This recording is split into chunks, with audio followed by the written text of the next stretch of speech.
ಕೊಟ್ಟು ಹೊರಗೆ ಬಂದ ಸಂದರ್ಭದಲ್ಲಿ ಹೇಳ್ತಾ ಇದ್ರು, ಕಳೆದ 4-5 ದಿನಗಳಿಂದ ಆರೋಗ್ಯದಲ್ಲಿ ಏರ್ಪೇರು ಅಂತ ಗೊತ್ತಾದ ಸಂದರ್ಭದಲ್ಲಿ ಅವ್ರನ್ನ ಭೇಟಿ ಆಗ್ಲಿಕ್ಕೆ ನಾವು ಹೋಗಿದ್ವಿ. ಆಗ್ಲೂ ಕೂಡ ಅಂದ್ರೆ ಆರೋಗ್ಯ ಅಷ್ಟು ಹದಗೆಟ್ಟ ಸಂದರ್ಭದಲ್ಲೂ ಕೂಡ ನಮ್ಮನ್ನು ಉಪಚರಿಸುವ ಪ್ರಯತ್ನ ಮಾಡ್ತಾ ಇದ್ರು. ಕಾಫಿ ಕುಡಿದ್ರ, ಬಿಸ್ಕೆಟ್ ತಿಂದ್ರ ಅಂತ ಹೇಳಿ ಆ ಸಂದರ್ಭದಲ್ಲೂ ಕೂಡ ಚೆನ್ನಮ್ಮ ಅವರು ಕೇಳ್ತಾ ಇದ್ರು. ಅಂತಹ ತಾಯಿ ಹೃದಯದ ಹೆಣ್ಣು ಮಗಳು ಚೆನ್ನಮ್ಮ ಅವರು ಅಂತ ಹೇಳಿ ನಂಜಾವಧೂತ ಶ್ರೀಗಳು ಕೂಡ ತಮ್ಮ ಮಾತುಗಳಲ್ಲಿ ಚೆನ್ನಮ್ಮ ಅವರ ಬಗ್ಗೆ ವಿವರಣೆಯನ್ನ ನೀಡಿದ್ದನ್ನ ನಾವು ಗಮನಿಸಿದ್ವಿ.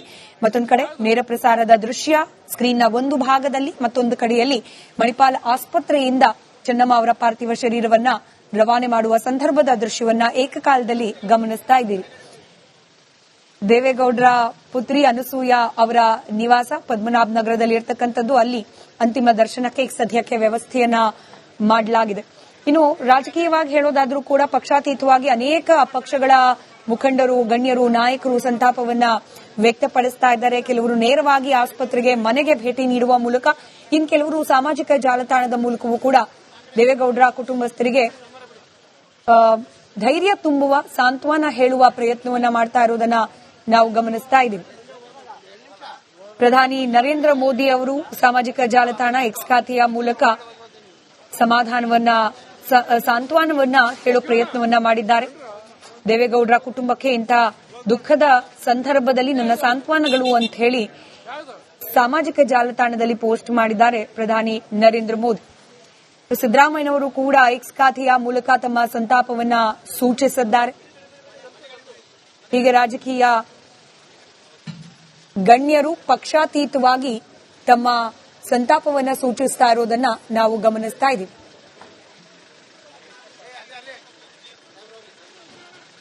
ಇನ್ನು ಝೀರೋ ಟ್ರಾಫಿಕ್ ವ್ಯವಸ್ಥೆಯನ್ನ ಮಾಡಲಾಗಿತ್ತು. ಮಣಿಪಾಲ್ ಆಸ್ಪತ್ರೆಯಿಂದ ಪದ್ಮನಾಭ ನಗರದ ನಿವಾಸದವರೆಗೆ ಇನ್ನು ಪೊಲೀಸ್ ವ್ಯವಸ್ಥೆಯನ್ನ ಕೂಡ ಮತ್ತಷ್ಟು ಹೆಚ್ಚು ಮಾಡಲಾಗಿದೆ.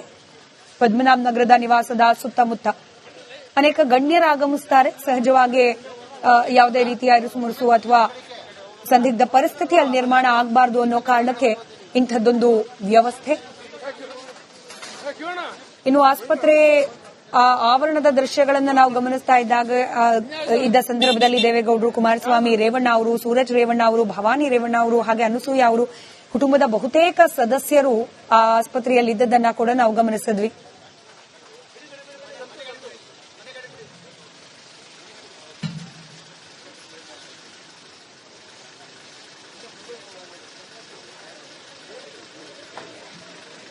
ನಾಡಿದ್ದು ಬಹುಶಃ ಅವ್ರ ಕುಟುಂಬಸ್ಥರು ಕುಮಾರಣ್ಣವರು, ರೇವಣ್ಣವರು,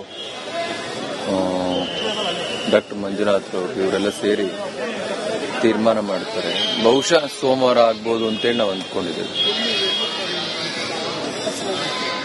ಅಲ್ಲೇ ದೇವೇಗೌಡರ ಜನ್ಮಸ್ಥಳ ಎಲ್ಲಿದೆ ಅಲ್ಲೇ ಆಗ್ಬೋದು ಅಂತ ಅಂದ್ಕೊಂಡಿದ್ದೀವಿ. ಏನ್ ತೀರ್ಮಾನ ಮಾಡ್ತಾರೆ ನೋಡಿ.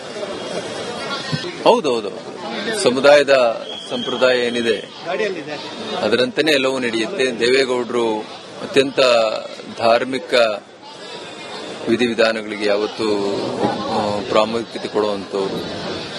ಯಾವ್ಯಾವ ವಿಧಿವಿಧಾನಗಳು ಅವರ ಮೋಕ್ಷಕ್ಕೆ ಸಿಗಬೇಕು ಆ ಎಲ್ಲ ವಿಧಿವಿಧಾನಗಳನ್ನ ಇವತ್ತು, ನಾಳೆ, ನಾಡಿದ್ದು 3 ದಿವಸಗಳ ಕಾಲ ಆಚರಣೆ ಮಾಡ್ತಾರೆ. ಈಗ ಸಮುದಾಯದಲ್ಲಿ ಬಹಳ ಪ್ರಭಾವವಾಗಿ ಗುರುತಿಸಿಕೊಂಡಿದ್ದಂತಹ ಕುಟುಂಬ ದೇವೇಗೌಡರ ಕುಟುಂಬ. ಇವತ್ತು ಅವರು ಇಡೀ ಕುಟುಂಬಕ್ಕೆ ಸಮುದಾಯಕ್ಕೂ ಕೂಡ ಇರೋ ಒಂದು ರೀತಿ ತಾಯಿ ಅಂತ ಇದ್ರು. ಇಂಥ ಒಂದು ಸಂದರ್ಭದಲ್ಲಿ ಅದರಲ್ಲೂ ಚೆನ್ನಮ್ಮನವರು, ಶ್ರೀಮತಿ ಚೆನ್ನಮ್ಮನವರು ಮಾತೃ ಹೃದಯ.